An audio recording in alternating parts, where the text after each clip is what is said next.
couple layups, was, rushing a little bit, and then he settled in and played the way he needs to play for him and us. Look, I've got, I'll give you an example. Nick Richards, who was unbelievable today. We got guys that are there's some anxiety, they're pressing personally. I gotta play. If I don't take, and I gotta be this, and well, then you can't play. Nick led the troops with that anxiety, that pressure to pressing himself. He just played today. Now, he scored 4 points, but it doesn't matter. Anybody would want him on their team. We could have thrown him the ball a couple more times, but we still got a couple other guys that are pressing. Versus just play, well, I'm only getting 6 shots this way, so what? The next game you get 15. So we got that we're dealing with. But defensively, if we play that way, and again, it starts with Ashton, to be honest with you. It starts with him. Last year it started with Shea Alexander. If you have a guy on the ball that cannot guard the ball, you cannot play defense. You're not going to have a good defensive team. That guy's got to be able to guard the ball. And Ashton can. More questions? I thought I was leaving. Coach, can you just talk a little bit about shutting down the paint? Georgia started the game 5 straight dunks, and then after that, Imagine that. 4 points in the paint in the second half. Can you imagine that? And again, it was 2 guys on our team, not talking, getting beat, and all of a sudden, I'm like, wait a minute, you can't. We gave them 5 dunks. Like, is this going to be a 100-point game? And then, again, we start talking more, and the game of basketball, if one guy breaks down, you're going to struggle. But if 2 break down, they get 5 dunks. That's how it is. And we started the game. I mean, it was 9-6, and I'm looking around saying, guys, we're down 9-6, and we gave them, at that point, 4 dunks. There's a couple more that came after that. But they started the game ready to go. And look, here's what Tom is doing. He's playing a different style. He's spacing the court. He's bringing people out. They're long and active, and they offensive rebound the crap out of the ball. That's what he's got them doing. And like I said, this game got away from them in the end, really the beginning of the second half, and then we kept it there. But like every game I've watched, like they've had their chance at Auburn. They had their chances to be right there and even win the game. And that's a hard place to play. So he's doing a good job with his team. John, would you talk about Nick taking charges? He seems to have a knack for that, and I was under the assumption you like your bigs to be shot blockers, not taking charges. Well, the only thing he did one time, he left the basket to go block a shot that he had no chance of getting and opened up the rim for a tip-in. We don't want him doing that. We want him around the goal. And if the guy puts his head down and keeps coming, take the charge. But we've been working on charging and loose balls for every day for the last 10 days. Because 3 games prior to this, I don't even think we took a charge. We went from playing aggressive and playing desperate to we're really a good team and going to Alabama and getting beat. And then playing against Texas A&M and Vanderbilt and being down both games like 16-4 and 12-2. So today was good. This was, we made strides.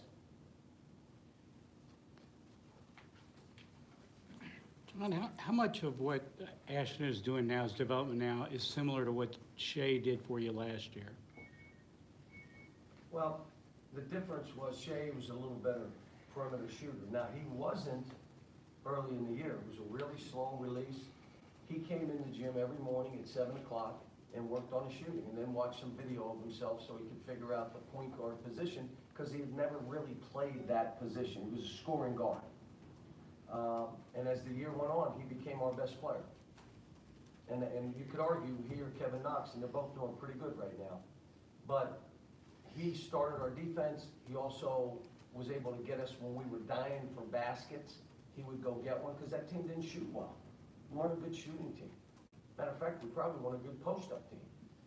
So, but I'm proud of him. And, and the way it started, you know, you got, like I told these guys, I mean, early on, we're still figuring out each other. He's not playing as much. He's averaging 3 points a game. Transfer?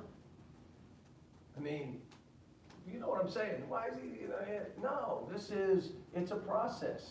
It's like EJ. I'm telling you, look at Ashton. You're as good a player as we have on this team. But you gotta go in and fight, and you gotta go do it. I can't do it for you. And if I'm trying to win a game and you're not helping, I'm just not gonna play you that game. I still think you're a terrific player. I'll play you next game. Today was really good. And again, you just gotta keep, stuff's not easy. Every game we play is someone's Super Bowl. It was sold out since June. I mean, they had tents out front. I mean, it's every game we play. Coach, what would you say about Nicholas Can you Claxton? use the microphone, please? Oh, I'm sorry. Can you use the microphone and you can go. Coach, collectively, you mentioned the last few games, where do you feel like you were better tonight overall? And also, how encouraging is it that Keldon can have kind of an off night and yet, you know, you still win that game? He had a goose egg. Woo! He didn't have any, man, isn't that great? Because he's one of our best players. But you have these nights. And you know who went in and played well for him? Jamal Baker. Played well. See, here's what I said last night to him. I said, look, the greatest thing about our team is we got guys. And if one of you guards doesn't play well, we have another guard that can play well. If one of you bigs isn't playing well, or two of you, we still have enough guys. So you have to worry about getting yourself ready to play. You ready? For our team. And if you're playing that way, we'll have a little rotation. Maybe some guys get a little less minutes than the other. But this is, you know, the great thing about this program, historically, last 10 years, numbers don't matter. If you can play, it isn't how many points or shots or rebounds. Because Keldon played this way, no one's going to think less of him. He had no points. And they're going to still say, oh, that kid's one of the best in the country. He had no points. That's the greatest thing about here. Ashton was freshman of the week last week. How many jump shots did he hit last week? 1. He had 5 turnovers in the last game. And he was freshman of the week. Numbers don't matter. And that's why I keep coming back to. It's not high school. I'm gonna shoot all the balls. I need to be the center of attention so everybody, that thing is done the rest of their basketball careers. So, but, you know, I got a good team. I really do. Last question. Yeah, Coach, can you comment on Nicholas Claxton, Jordan, please?